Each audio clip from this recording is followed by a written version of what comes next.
Okay, let's see what this does.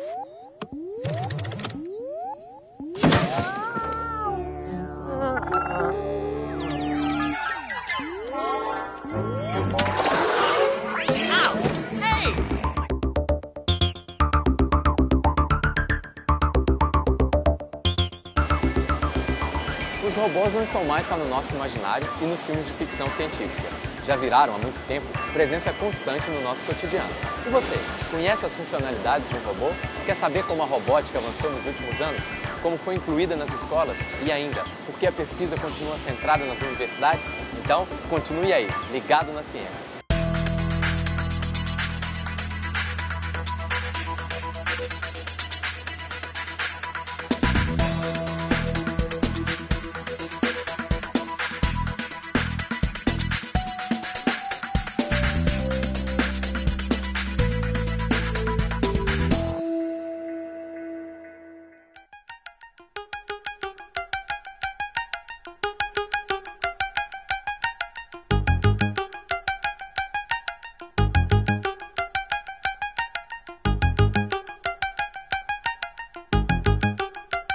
O robô ele é caracterizado como uma estrutura mecânica, né, um sistema de automação, uma estrutura mecânica multifuncional que permite que ele seja utilizado para diferentes tipos de tarefas, ou seja, você mudando uma garra, uma ferramenta, ele pode ser aplicado para pintura, para solda, para manipulação do objeto, até para uma sala cirúrgica, um robô pode ser utilizado.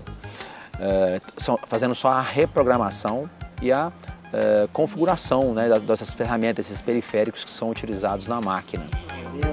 Sob essa ótica, o robô ele precisa de uma estrutura mecânica, um sistema de controle eletrônico e software, que vai permitir a ele interagir com o ambiente que ele está inserido. Professor, prazer, tudo bem? Prazer, igualmente. Eu já conheci a Maria, nós estávamos aqui passeando pelo corredor. Fala pra gente um pouquinho sobre ela, como é que surgiu essa ideia de fazer um robô? Tá. Basicamente, Maria vem da sigla em inglês Manipulator Robot for Interaction and Assistance, ou seja, manipulador robótico para interação e assistência. Então, basicamente, veio de uma ideia de construir um robô que pudesse assistir pessoas que sofressem de necessidades especiais ou mesmo pessoas saudáveis que querem ter um assistente em casa. Então, esse tipo de robô já existe no Japão, já existe na Europa. E a ideia é que a gente tivesse um robô aqui no Brasil, feito made in Brasil. Estou vendo aqui o rosto da Maria é um tablet, né? Isso. Como é que é essa escolha dos materiais? Bom, basicamente, para construir a Maria, foi feito um trabalho de integração. Esse braço é um braço canadense, o chamado Jaco, fabricado por uma empresa chamada Kinova. Esse robô, essa base móvel aqui, é um robô Pioneer. E aqui a gente pode ver que nós temos o tablet, temos o sensor da Microsoft, o Kinect. Então o que a gente faz basicamente é integrar os vários elementos que já existem para assim depois a gente possa construir os algoritmos, que são os programas que vão dotar a Maria de uma certa inteligência. O conceito de robótica começou a cada vez se espalhar mais e costumam dizer, né, que alguns softwares, por exemplo, para reconhecimento de voz, para reconhecimento de face, para inteligência artificial, são considerados como se fossem robôs, só que são robôs dos pontos de vista de software.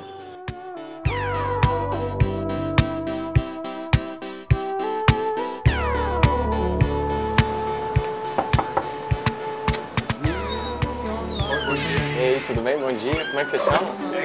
Aqui é o laboratório de robótica? Sim, sim. Você pode me mostrar o seu projeto? Claro, pode passar. Pessoal, que robô é esse que vocês estão desenvolvendo? Este é um robô aéreo, não tripulado, e a ideia com ele é que ele trabalhe totalmente autônomo. E como é que ele funciona? Para que serve? A gente tem aqui um projeto que o telefone que controla ele. Então ele vai estar conectado na internet o tempo todo.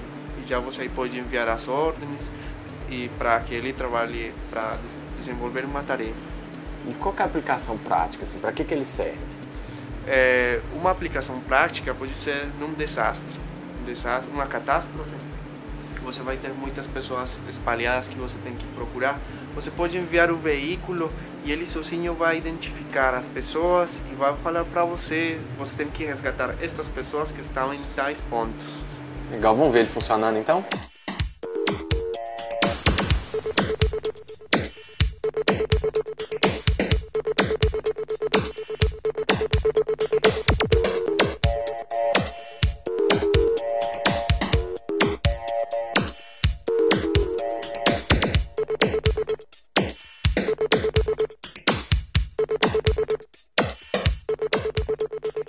termo robô surgiu em 1920 em uma peça escrita pelo tcheco Karel Čapek.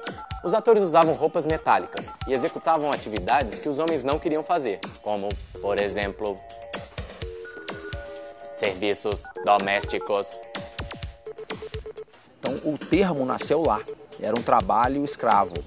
Então a ideia foi substituir esse trabalho escravo por máquinas. E isso já foi previsto lá em Aristóteles, em 380 a.C.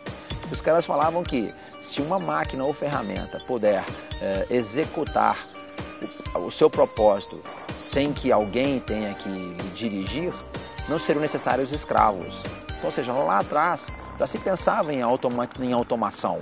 Toda instalação de automação tem os seus meios em segurança. Toda. Não somente um robô. Toda uma linha. Toda uma linha na interface homem-máquina tem que ter a sua proteção quando talvez é invadido aquela área onde a automação atua. O robô em si mesmo também tem alguma autosseguridade interna que uno pode chegar a definir que se passa um perímetro, ele faz a desativação.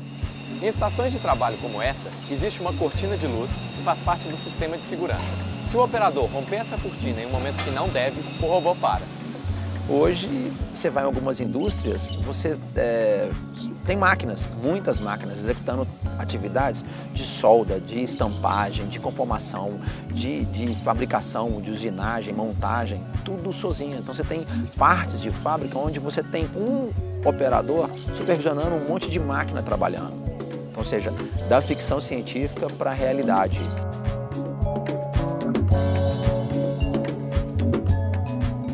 As 3 leis da robótica foram elaboradas pelo escritor Isaac Asimov em seu livro Eu, Robô.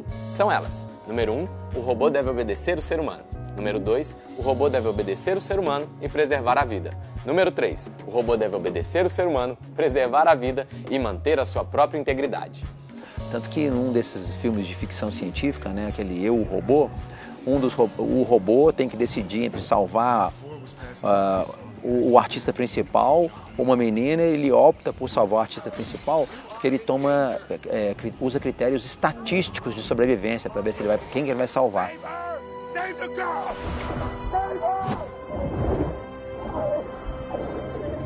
Então essas são as leis da robótica, mas isso basicamente muito assim, é muito utilizado em filme de ficção científica, né? Hoje na indústria o que você tem são máquinas aplicadas para operações pesadas, solda, estampagem, conformação, alta temperatura ou baixa temperatura, ambientes muito agressivos à presença do homem, né? de um operador. Aí os robôs são muito utilizados para isso.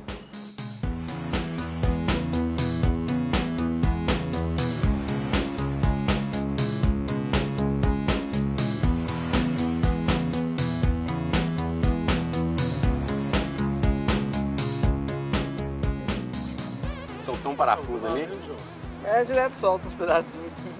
vai arrancar a tampa do outro ali. É de plástico aquilo ali? Não, isso é um material que é usado em escudos policial. Sabe aquele vidro que tem no escudo? Aquilo não é um vidro, é um polímero, que é uma espécie de plástico também, de alta resistência. Ele é à prova de bala e tudo. Ele é extremamente resistente. Vocês não querem fazer um Robocop? Não chega a isso também não. O resto da estrutura é usado alumínio aeronáutico, que é usado em avião. Caramba. É bem leve e bem resistente. Quer brincar um pouco? Eu quero, tem jeito? De um lado pro outro.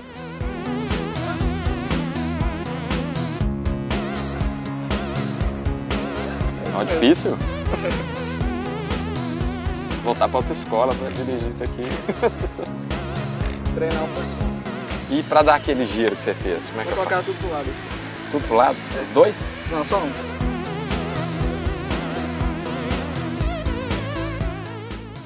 Envolve muito a questão de eletrônica, elétrica, porque hoje em dia os robôs eles são acionados basicamente por sistemas elétricos, então eu preciso de uma eletrônica para instrumentar, para inserir esse robô numa área. Então eu preciso de sensores e muito a área de computação, porque eu preciso de softwares que vão, utilizando os sensores, utilizando a eletrônica, comandar essa mecânica para ele executar a atividade que ele tem que executar. Então é uma sinergia muito forte entre mecânica, eletrônica e informática. Gente, então o Abner estava me contando, falando que vocês estavam se treinando ali para participar de um campeonato. Como é que é isso? É um campeonato de luta de robôs? É um campeonato que ocorre em todo o Brasil, onde a gente desenvolve nossos projetos e leva para competir com as outras universidades. É uma guerra de robôs que acontece no Brasil. E como é que foi os últimos campeonatos? Como é que vocês estão saindo? A gente já conseguiu o primeiro lugar, algumas vezes o terceiro, e agora está trocando os projetos para poder voltar pro pódio. Quando você fala trocar o projeto, é fazer um novo robô? É fazer um novo robô, atualizar a tecnologia que tem neles. Uhum. Como é que surgiu a Trinca Box, assim? Como que foi e quando que foi? Foi em 2007, 2008, e o pessoal do ensino superior tinha interesse em desenvolver uma equipe e descobriram que o do técnico também. Então eles pensaram, por que não juntar o ensino técnico com o superior? Agregar os dois lados. Aí nisso eles juntaram e criaram a equipe Trinca Box. E quem faz o que nessa equipe? Todo mundo trabalha no mesmo robô? Não, na verdade, hoje nós temos 5 projetos e cada um, o pessoal do técnico e do superior juntos, cada um vai desenvolver o seu projeto diferente. Você falou, quando você fala um projeto, é um robô. É a mecânica e eletrônica fechando um projeto. Aí no outro junção de pessoal da eletrônica, da mecânica e outro projeto. São vários cursos e aí cada curso vem e complementa o projeto. Isso. E você acha que estudando robô, fazendo esses robôs melhorando ele, depois vocês podem aplicar esse conhecimento no dia a dia? Sim, a gente utiliza o aprendizado dentro de sala e uma área diferente, mas dessa área diferente já consegue ter uma noção de trabalho para poder aplicar depois na formação, depois que já for profissional.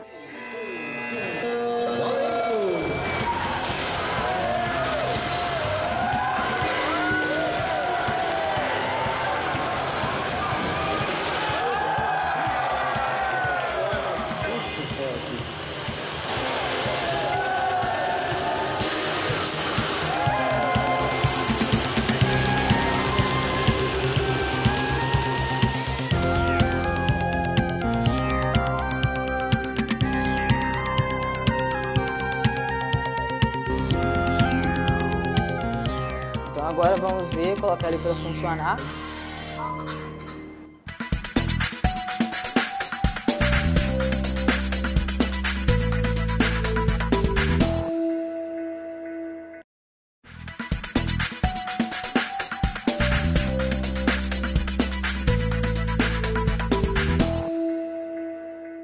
Temos que pensar que o robô está aí para ser o nosso aliado, para gerar mais qualidade de vida.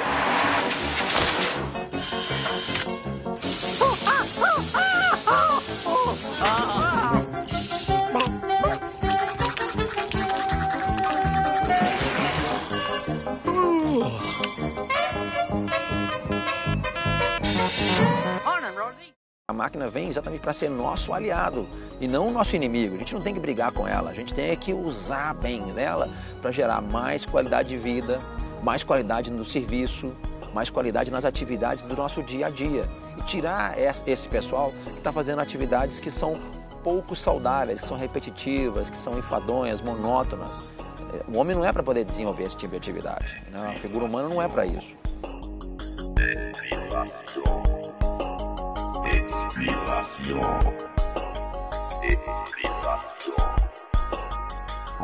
A gente está no Laboratório de Tecnologias Industriais da Escola de Minas da Universidade Federal de Ouro Preto, onde são desenvolvidos diversos projetos, inclusive o Rodez Robô Clube, que é a equipe de futebol de robôs da UFOP, que foi fundado em 2011 a partir de uma ideia da nossa professora orientadora, que é a doutora Carla Boaventura.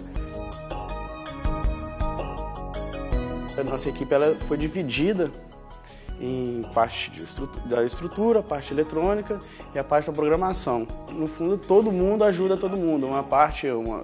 Acabou o projeto, por exemplo, da parte estrutural, o pessoal está trabalhando na eletrônica também. O conhecimento está sendo passado de uma parte do grupo para outra. E em cima de cada robô ele tem algumas marcações. No nosso caso, você pode escolher, a competição te dá essa possibilidade de escolher a forma do objeto. A gente escolheu o círculo, com cores diferentes, e através de um processamento de imagem da câmera, né, que a gente recebe da câmera, a gente consegue identificar qual que é qual robô, qual que é a bola, as posições desses elementos no campo. Então, a partir disso aí, a gente começa a trabalhar com essas informações para fazer o robô movimentar, né? Fazer ele alcançar o objetivo dele. No nosso caso, é fazer gol e não tomar gol. Esses são os dois maiores desafios, né? Você primeiro criar, que vai da criatividade da equipe, como a forma que esses robôs vão se movimentar, e depois fazer ele movimentar daquela maneira que você pensou. Então, além deste projeto, a gente tem a parte social da nossa equipe que se chama EJA Rodetas, onde nós vamos até uma escola municipal e damos aula de robótica para os alunos lá. Então a gente vai lá conhecer agora.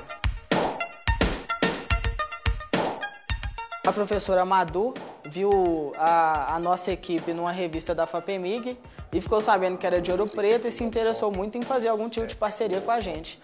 Acabou que juntou a nossa vontade de fazer um projeto social com a vontade da Madu de trazer algum projeto extra classe para essa escola. Nós sentamos, conversamos, vimos que era viável o projeto e assim que o projeto começou. Outros blocos de cima aqui, A, B e C.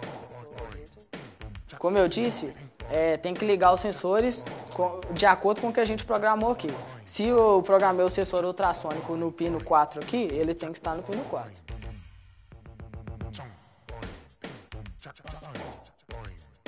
Então agora vamos ver, colocar ele para funcionar.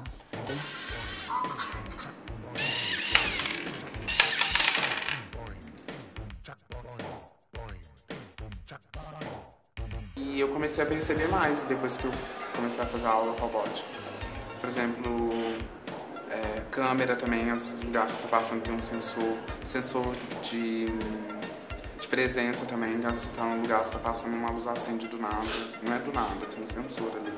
Então a gente começou com essa parte, explicando um pouquinho de lógica, explicando a funcionalidade de cada motor, cada sensor que compõe o kit. E agora a gente vai começar a parte prática mesmo, que é a parte onde os alunos irão montar os robôs e programar o cérebro deles, entre aspas, no computador. Aí sim que vai começar de verdade a robótica. Depois dessa parte teórica, a gente vai começar a colocar a mão na massa mesmo. O robô ele é classificado segundo a sua anatomia. Então, cada uma dessas classificações, são 5 classificações. Você tem robôs para a indústria, né? Robôs cilíndricos, antropomórfico, esférico, cartesiano e escara. Depende de sua anatomia. É mais fácil aplicar em determinado tipo de atividade do que outro. Então, dependendo da atividade, eu vou utilizar um tipo de configuração. Nos países desenvolvidos, por exemplo, não existe a figura do cobrador dentro do ônibus. O pagamento é feito nas catracas eletrônicas e qualquer informação o passageiro pergunta ao motorista. Nos bancos, os caixas são eletrônicos. Lá podemos sacar dinheiro, depositar, pagar contas e resolver quase tudo, sem precisar enfrentar a fila de um caixa presencial.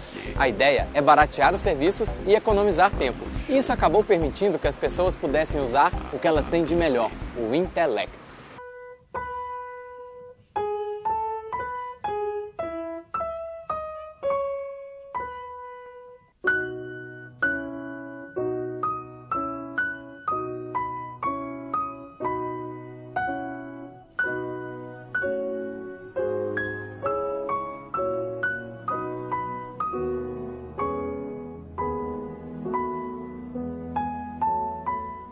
Eu participei de um seminário uma vez, onde houve uma discussão muito grande entre essa questão que o robô vai trazer o desemprego, que o robô vai trazer aí algum tipo de dificuldade social. Na verdade, eu não concordo muito com isso, né? Porque quando o computador apareceu, existia o mesmo assombro, né? O computador vai roubar postos de trabalho, o computador vai causar o desemprego. Vamos olhar para o lado hoje. Quantas pessoas não vivem de máquinas que estão ligadas à computação, à informática? Quantos são os desenvolvedores de programas, de sistemas de informática? Quantos postos de trabalho hoje nós temos exatamente por conta da informática?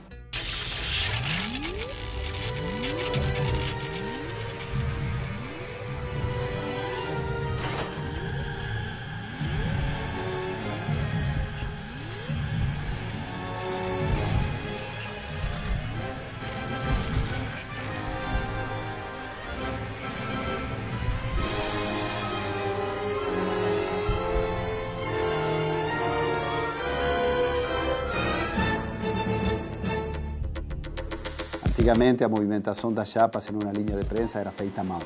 Imagina o risco que podia ter um operador de movimentar chapas de alto peso manualmente. Hoje tudo isso é feito não com um robô, com uma série, não? Com a evolução da sociedade, com essa questão de querermos cada vez mais conforto, mais qualidade de vida e queremos zelar pelo meio ambiente, o robô vai se tornar parte do nosso dia a dia. Essa questão ligando robótica e arte. Você tem aí alguns exemplos muito utilizados, começaram em Hollywood, né? Ou seja, animais, então você vai representar com um tubarão, um tigre, Então eles utilizam o que é chamado de animatronics.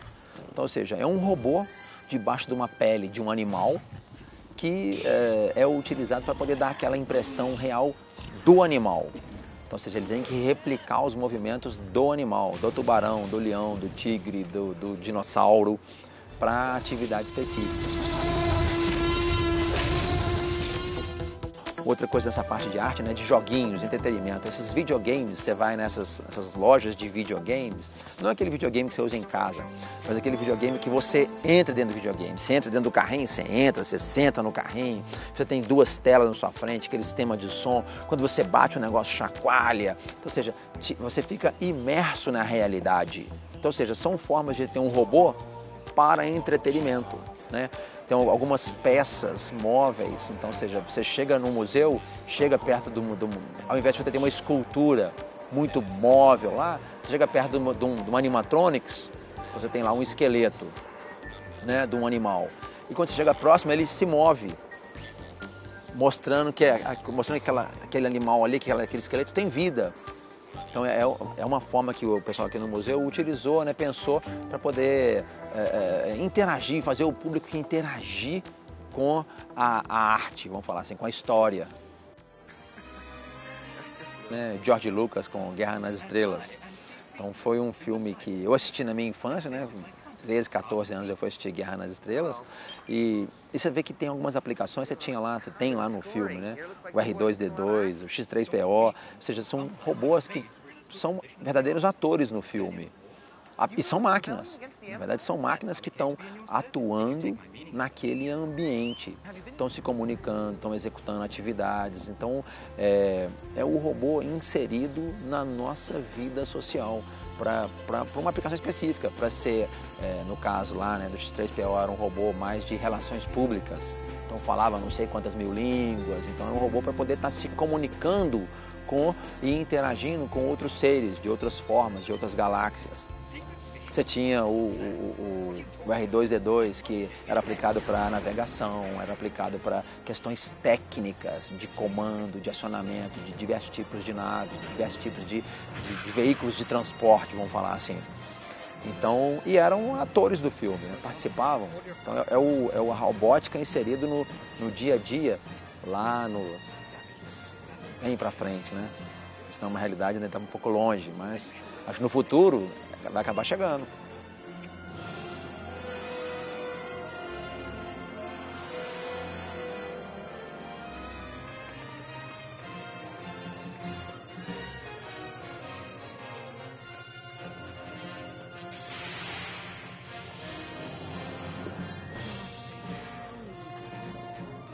The Imperial Senate will not just do this. When they hear you've attacked a diplomat... Not access advised. She warned on any mercenaries. Several transmissions of